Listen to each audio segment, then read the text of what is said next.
A academia não divulga a posição em que ficaram os indicados após o resultado final. Daí fica sempre aquele mistério.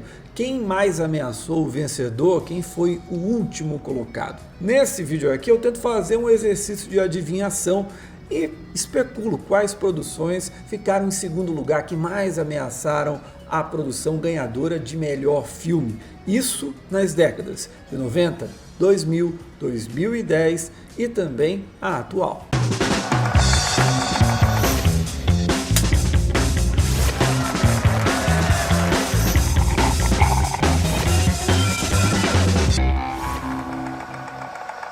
Conduzindo Miss Daisy levou o Oscar de 1990 em uma das decisões mais contestadas da história, em que inclusive aquele que na minha visão era o melhor filme acabou de fora da lista dos indicados. É claro que eu estou falando de Faça a Coisa Certa. Entre todos os indicados eu vejo Nascido em 4 de Julho como aquele que mais ameaçou Miss Daisy. Afinal, a produção levou o Globo de Ouro de drama e também melhor direção no Oscar com o Oliver Stone. Mas é justamente aí que reside o problema da produção, não ter levado o melhor filme. Afinal de contas, 3 anos antes, o próprio Oliver Stone levou direção e filme com Platoon.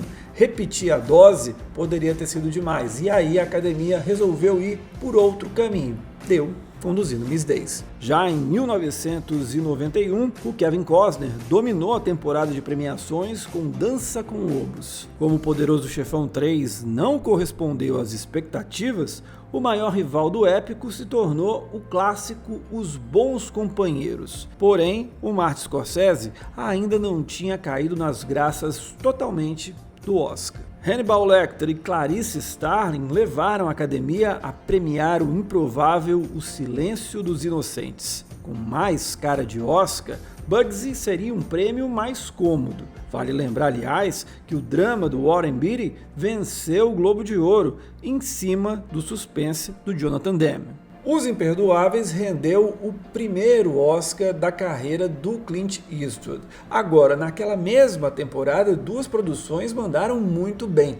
Traídos pelo Desejo venceu o então recém-inaugurado prêmio do Sindicato dos Produtores, enquanto Perfume de Mulher levou o Globo de Ouro, batendo inclusive Os Imperdoáveis. Nesse duelo para ser o rival de Os Imperdoáveis, acho que o suspense com Stephen Rea acabou ficando ali em segundo lugar. Há certas temporadas em que um filme é tão dominante que fica até difícil pensar qual poderia ter sido o maior rival dele.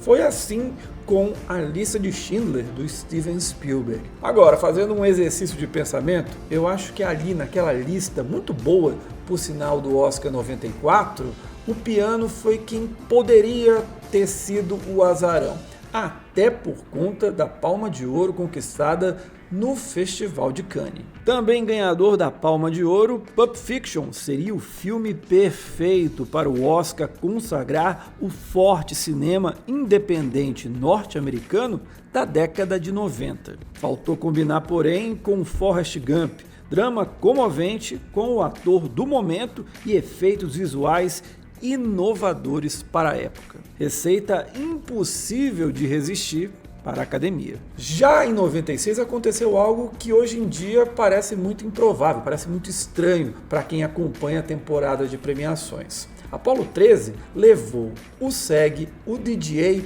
e o PGA.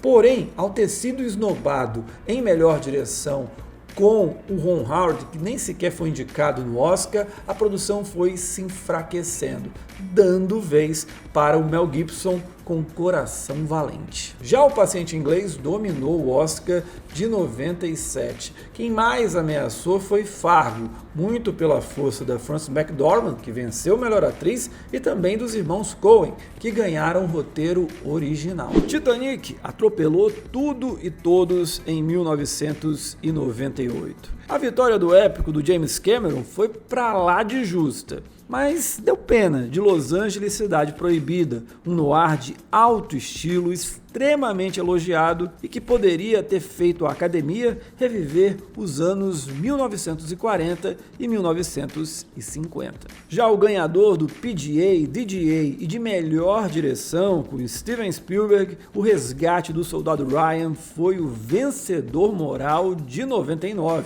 Isso por conta da absurda conquista de Shakespeare apaixonado. Igual Titanic, Beleza Americana não deu chances para os concorrentes em 2000.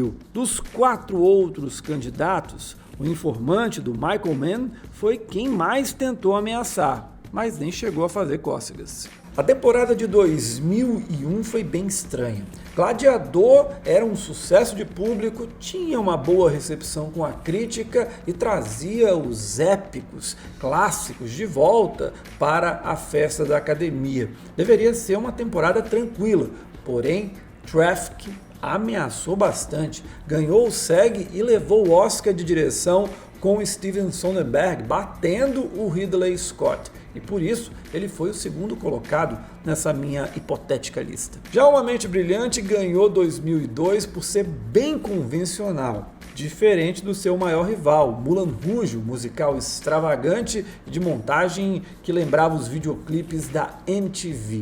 Talvez hoje, com o sucesso de Tudo em Todo Lugar ao Mesmo Tempo, o Baz Luhrmann tivesse uma nova sorte. Dá para dizer que a edição 2003 foi definida no VAR. O pianista ganhou roteiro adaptado, ator e direção, mas viu o melhor filme escapar nos últimos segundos para Chicago. No ano seguinte, bem, ali o Retorno do Rei passou o trator impiedosamente. Para tentar achar um segundo colocado pelo perfil dos vencedores ao longo da história, acredito que Sobre Meninos e Lobos acabaria sendo esse azarão. Aqui no canal eu já falei sobre a disputa de 2005, épica, entre Menina de Ouro e O Aviador, que foi o segundo colocado naquele ano. Já em 2006, é impossível não ter como segundo colocado daquela lista Brokeback Mountain. A produção ganhou o DGA e o PGA. O Ang Lee levou a melhor direção. Estava tudo pronto para a festa. Porém, Crash foi lá e estragou tudo, vai entender o Oscar. No ano seguinte, Pequena Miss Sunshine surpreendeu, ganhou o SEG e o PGA, porém chegou no Oscar e não teve como, havia toda uma narrativa pronta para que o Martin Scorsese finalmente ganhasse direção e também filme. Onde os fracos não têm vez, pode ter feito barba, cabelo e bigode, mas Sangue Negro foi um bom rival em 2008. No ano seguinte, o curioso caso de Benjamin Button ficou atrás de Quem Quer Ser um Milionário. Já o primeiro Avatar aproveitou todo o fenômeno de bilheteria para crescer ao longo do tempo. Mas Guerra ao Terror fez história ao consagrar a Kathryn Bigelow. Em 2011 e 2012 nós tivemos duelos bem equilibrados. O Discurso do Rei contra a rede social e O Artista contra a invenção de Hugo Cabret. Venceram as produções mais fracas. Em 2013, apesar da esnobada do Ben Affleck no Oscar de direção, Argo dominou até vencer melhor filme. Ganhou o SEG, o DGA e o PGA. Já a segunda posição, no início da corrida, era de Lincoln, que foi o que mais ameaçou com a força do Steven Spielberg, ao lado também do Daniel Day-Lewis e a imagem do presidente mítico norte-americano. Porém, aos poucos, as aventuras de Pi foi ganhando espaço. Lincoln se enfraqueceu a ponto de o Ang Lee superar o Spielberg em direção lá no Oscar. Gravidade ganhou o DGA, empatou no PGA e levou 7 Oscars, mas uma ficção científica ganhar a categoria máxima, mais fácil ficar com 12 anos de escravidão. Já Boyhood perdeu tanta força no duelo com Birdman que acredito que tenha sido ultrapassado na reta final por O Grande Hotel Budapeste. Premiado em 2016, Spotlight superou uma concorrência pra lá de pesada, incluindo O Regresso, badalado após levar o DJ, render a primeira estatueta da carreira do Leonardo DiCaprio e ainda o segundo Oscar do mexicano Alejandro González Iñárritu. 2017 não tem nem segredo, La La Land foi o segundo colocado, até por conta daquela confusão toda na reta final da cerimônia.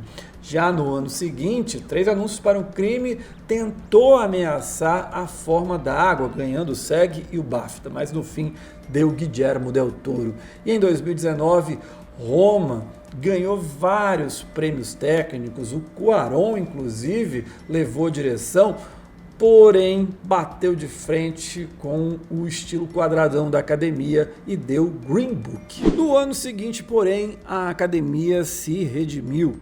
Parasita ganhou de toda a técnica de 1917. Já no Oscar da pandemia, Nomadland trucidou todos os candidatos. Com Mank em queda livre, acredito que Meu Pai acabou sendo a maior ameaça ao domínio do drama da Chloe Zhao.